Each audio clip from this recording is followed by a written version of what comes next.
ఫిబ్రవరి 22వ తేదీ అంటే last Sunday అమెరికాతో బార్డర్ను షేర్ చేసే మెక్సికో దేశంలో అతిపెద్ద డ్రగ్ కార్టెల్కు లీడర్ అయిన ఎల్ మంచోను అమెరికన్ సిఐఏ సహాయంతో మెక్సికన్ పోలీసులు చంపేశారు. ఇతన్ని యుఎస్ఏ మెక్సికన్ పోలీసులు 2015 నుండి వెతుకుతున్నారు. ఇతని తలపై యుఎస్ఏ 120 కోట్ల బౌంటీను కూడా ప్రకటించింది. ఇతనికి యుఎస్ఏకు మధ్య ఉన్న ఎనిమిటీ ఏంటి అంటే ఎల్ మెంచో ఇల్లీగల్గా యుఎస్ఏలో ఫెంటనైల్ అనే డ్రగ్స్ను స్మగల్ చేసేవాడు. ఎవ్రీ ఇయర్ ఒక్క యుఎస్ఏ ద్వారా 17,000 కోట్లు అంటే $2 బిలియన్ డ్రగ్స్ను అమ్మి సంపాదించేవాడు. ఇతను పంపే ఫెంటనైల్కు బానిసయ్యి యుఎస్ఏలోని చాలా మంది అంటే రోజుకు 200 మంది చనిపోయేవారంట. యుఎస్ఏ యువతను మత్తుకు బానిసల్ని చేసేవాడు. ప్రపంచంలో టాప్ 2 డ్రగ్ లార్డ్స్ లో ఒకరు కొలంబోకు చెందిన పాబ్లో ఎస్కోబార్ అయితే రెండవ వ్యక్తి పేరే ఎల్ మెంచో. ఇతను ఎంత డేంజరస్ అంటే లైవ్ లో ప్రజల్ని చంపి తన పవర్ను చూపించేవాడు. ఇతని మరణం తర్వాత మెక్సికో దేశం తగలడిపోతోంది. ఇతని ఫాలోవర్స్, ఫ్యాన్స్ అని ఇతని కార్టల్లో పనిచేసేవారు. ఇతని private army petrol pumps, cars, buses, government buildings and banks ను తగలబెడుతున్నారు. మెక్సికోలో ఉన్న అమెరికన్ ప్రజల్ని కిడ్నాప్ చేస్తున్నారు, చంపేస్తున్నారంట. అన్ని ప్రపంచ దేశాలు, ఈవెన్ ఇండియన్ మినిస్ట్రీ కూడా మెక్సికోలో ఉన్న భారతీయుల్ని జాగ్రత్తగా ఉండాలి అని చెప్పి హెచ్చరించింది. ఇంటి నుండి బయటకు రాకూడదు అంటున్నారు. ఎల్ మెంచో వీరప్పన్ కంటే 100 రెట్లు డేంజరస్. ఇతని వల్ల మెక్సికోలో 150,000 మంది డైరెక్ట్గా చనిపోతే 12 లక్షల మంది ఇండైరెక్ట్గా చనిపోయారు. మీరు డంకీ, కేరళలోని సిఐఏ వంటి మూవీస్ చూసే ఉంటారు. మెక్సికో కార్టల్స్ ఇల్లీగల్గా ప్రజలను యుఎస్ఏ బార్డర్ దాటిస్తూ ఉంటారు కదా. ఈ ఇల్లీగల్ దందా ఎల్ మెంచో చేసేవాడు. లాటిన్ అమెరికా, మెక్సికో, ఆ తర్వాత యుఎస్ఏ దాటించే డాంకీ రూట్స్లో కీ ప్లేయర్ ఎల్ మెంచో. ఇతను చిన్న పిల్లల్ని యుఎస్ఏకు $14,000కు అమ్మేవాడు. యుఎస్ఏ బార్డర్ దాటడానికి వెళ్లిన మైగ్రెంట్స్ ను కిడ్నాప్ చేయడం, డబ్బులు ఇవ్వమని బెదిరించడం వంటివి చేసేవాడు. ఇల్లీగల్ గా మైనింగ్ చేసేవాడు. ఇల్లీగల్ గా ఆయిల్ ను కూడా దొంగలించేవాడు. ఇతని కార్టల్ పేరు జెలిస్కో న్యూ జనరేషన్ కార్టల్. దీన్ని 2010లో ఇతను స్థాపించాడు.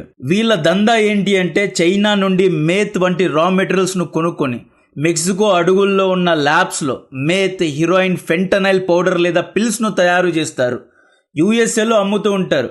ఈవెన్ యూరోప్, లాటిన్ అమెరికా ఇలా ప్రపంచ వ్యాప్తంగా అమ్మడం వీళ్ళ దందా. ఇతన్ని అంతర్జాతీయ ఉగ్రవాదిగా యుఎస్ఏ ప్రకటించింది. ఫెంటనైల్ ఎంత పవర్ఫుల్ అంటే హీరోయిన్ కంటే 100 టైమ్స్ స్ట్రాంగ్. మీత్, హీరోయిన్, ఫెంటనైల్ ను ఇల్లీగల్ గా కార్స్ ద్వారా యుఎస్ఏ బార్డర్ ను దాటిస్తారు. ఆ తర్వాత యుఎస్ఏ ఉన్న విలేజెస్ అండ్ స్మాల్ టౌన్స్ లో దీన్ని అమ్ముతూ ఉంటారు. ఈవెన్ యుఎస్ఏలో ఉన్న పబ్స్ లో కూడా దీన్ని సరఫరా చేస్తూ ఉంటారు. డొనాల్డ్ ట్రంప్ గెలిచిన తర్వాత ఫెంటనైల్ డ్రగ్స్ పై పోరాటం చేస్తా అన్నాడు. ఈ డ్రగ్స్ ను సరఫరా చేస్తున్నారు అని చెప్పి చైనా, మెక్సికో, కెనడా దేశాలపై 10 to 25% టారిఫ్ కూడా వేశాడు. ముఖ్యంగా మెక్సికో దేశంపై 25% టారిఫ్ వేసి ఎల్ మెంచో కార్టెల్ ను అంతం అందివ్వాలి, అరెస్ట్ చేయాలి అని చెప్పి వార్నింగ్స్ మీద వార్నింగ్స్ ఇచ్చాడు. ఎల్ మెంచో లొకేషన్ ను వెతకడానికి సిఐఏ రంగంలో దిగింది. ఎల్ మెంచో కోసం ఒక డ్రోన్ మెక్సికో చుట్టూ తిప్పారు. ఇతని ఆచూకీ కోసం అన్ని విధాలుగా అమెరికా కూడా ట్రై చేసింది. ప్రస్తుతం మెక్సికోకు ప్రెసిడెంట్ గా క్లౌడియా గారు ఉన్నారు. ఈవిడ పార్టీ పేరు మొరేనా. మెక్సికోలో ఉన్న ఆర్మీ, పోలీస్, పొలిటికల్ లీడర్స్ అందరూ ఎల్ మెంచో అంటే భయపడి చచ్చిపోయేవారు. ఇతని దగ్గర 15,000 మంది పారామిలిటరీ ఆర్మీ ఉండేది. మెక్సికో రియల్ పారామిలిటరీ ఆర్మీ కంటే స్ట్రాంగ్ గా ఎల్ మెంచో ప్రైవేట్ ఆర్మీ ఉండేదండి. డ్రగ్స్ ను సరఫరా చేయడానికి ఇతని దగ్గర సబ్ మరైన్స్ ఉండేవి. రష్యా టెక్నాలజీ ద్వారా రష్యన్ సైంటిస్టులను హైర్ చేసుకొని మరీ సబ్మరైన్స్ అండ్ ఇల్లీగల్ షిప్స్ ను తయారు చేసుకున్నాడు ఎల్ మెంచో.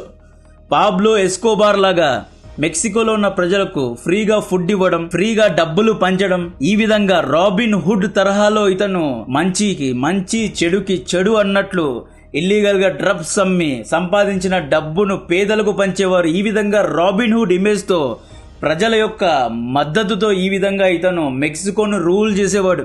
ఇతని దగ్గర రాకెట్ లాంచర్స్ ఉన్నాయండి. 2015లో మెక్సికో ఆర్మీ హెలికాప్టర్ ను రాకెట్ లాంచర్స్ తో లేపేశాడు. ఈ అటాక్ లో 9 మంది మెక్సికన్ సైనికులు కూడా చనిపోయారు. మెక్సికోకు అన్అఫీషియల్ గా రాజు ఎల్ మెంచోనే.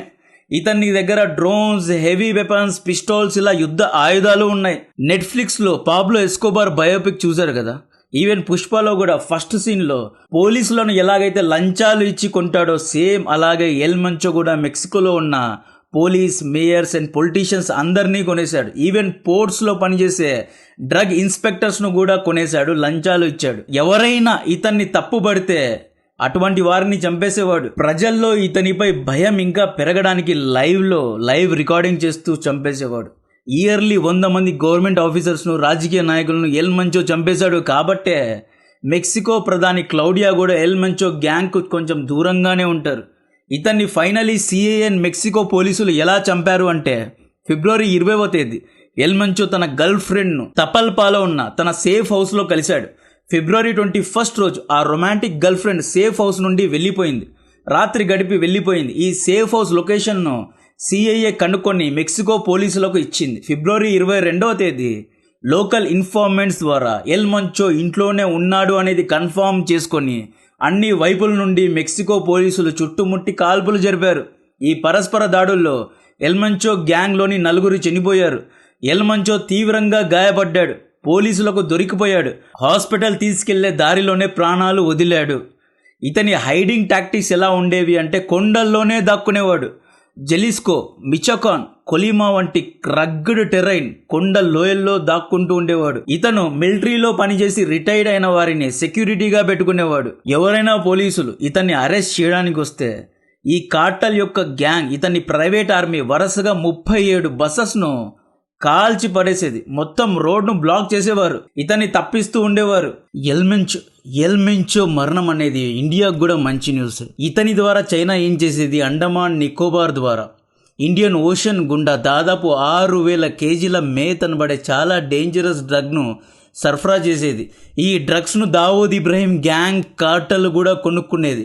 దావూద్ ఇబ్రహీం ఈ డ్రగ్స్ను పంజాబ్, కేరళ వంటి రాష్ట్రాలకు సరఫరా చేసేవాడు. ఈ విధంగా ఇంటర్నేషనల్ నెట్వర్క్ ఉండేది. కాబట్టి ఇది మనకు చాలా మంచి న్యూస్. ఎల్ మంచో పేదవాడిగా పుట్టాడు. జూలై 17, 1966 మచోకాన్ అనే ప్రదేశంలో పుట్టాడు. ఇతని రియల్ పేరు నమోసియా అసిగోరా సర్వాంటిస్. ఇతను 5th క్లాస్లో స్కూల్ వదిలేసి అగ్రికల్చర్లో, ఫార్మింగ్లో దిగాడు. 14 ఇయర్స్ వచ్చేసరికి మ్యారిజువానాను పండించేవాడు. 1980లో యుఎస్ఏకు వెళ్ళాడు. కాలిఫోర్నియాలో పనిచేశాడు. గన్ను దొంగలించాడు అని చెప్పి కాలిఫోర్నియా పోలీసులు జైల్లో పెట్టారు. ఆ తర్వాత డ్రగ్స్ స్మగల్ చేశాడు అని చెప్పి 3 ఇయర్స్ జైల్లో పెట్టాడు. ఆ తర్వాత మళ్ళీ మెక్సికోకు డిపోర్ట్ అయ్యాడు. మెక్సికోలో కాబో అనే ఏరియాలో పోలీస్ లాగా పనిచేశాడు. లాస్ క్విన్సే కార్టల్ కు చెందిన అంటే ఒక డ్రగ్ నెట్వర్క్ కు చెందిన ఒక అమ్మాయిని పెళ్లి చేసుకున్నాడు. పోలీస్ ఉద్యోగం నుండి క్విట్ అయ్యాడు. మిలియనో కార్టల్లో జాయిన్ అయ్యాడు. ఇతని బాస్ పేరు ఎల్ మారడోనాను 2003లో అరెస్ట్ చేశారు. ఆ తర్వాత ఇతను స్లోగా ఎల్ మంచో ద రైజ్ లాగా తన రైవల్స్ అయిన జేటాస్ ను చంపేశాడు. ఇతని మరణం తర్వాత చైనాకు చాలా పెద్ద ఎదురుదెబ్బ. చైనా ఇన్ని రోజులు ఈ ఇల్లీగల్ డ్రగ్స్ ను స్మగల్ చేసి అమెరికా యువతను పాడు చేసేది. ఇప్పుడు ఇతను చనిపోయిన తర్వాత చైనా లింక్స్ అన్ని కట్ అవుతాయి. చైనా దాదాపు 6,000 కేజీల మీట్ అనబడే రా మెటీరియల్స్ ను ఎల్ మంచోకు పంపేది. Chinese networks and Chinese companies ఇతనితో డైరెక్ట్ గా పనిచేసేవారు. ఫెంటనల్ ఇష్యూ అనేది అమెరికాలో సాల్వ్ అయ్యింది అనుకోండి, చైనాకు ఇది బ్యాడ్ న్యూస్ అనమాట. ఈవెన్ ఇండియాకు ఇది చాలా మంచి న్యూస్. ఎల్ మంచో దావూద్ ఇబ్రహీం గ్యాంగ్ మెంబర్స్తో పనిచేసేవారు. ఆర్గనైజ్ క్రైమ్, అడిక్షన్, వైలెన్స్ ఈ విధంగా డ్రోన్స్ ద్వారా ఎన్నో డ్రగ్స్ను భారత్లో కూడా సరఫరా చేశారు. ఇతని మరణం తర్వాత ట్రంప్ ట్వీట్ పెట్టాడు, వీఆర్ విన్నింగ్ టూ మచ్ అన్నాడు. యుఎస్ఏ జస్ట్ ఇన్ఫర్మేషన్ మాత్రమే షేర్ చేసింది. ఎల్ మంచోను చంపింది మెక్సికో పోలీసులు అనే స్టేట్మెంట్ ఇచ్చాడు. ట్రంప్ ప్రపంచానికి ఎలా ఉన్నా అమెరికా దేశ హితానికి ఏది మంచిదో అదే చేస్తున్నాడు. 2025లో ప్రెసిడెంట్ అయిన తర్వాత ఫెంటనల్ ప్రాబ్లంను సాల్వ్ చేస్తా అన్నాడు. జనవరి 3 మదురోను అరెస్ట్ చేశాడు. ఇక్కడ మదురో డ్రగ్స్ సరఫరా చేశాడా లేదా అనేది మనకు తెలియదు. మదురో ఇల్లీగల్గా డ్రగ్స్ సరఫరా చేశాడు అని ఆరోపించాడు. ఆ ఆరోపణపైనే మదురోను ఎత్తుకెళ్లాడు.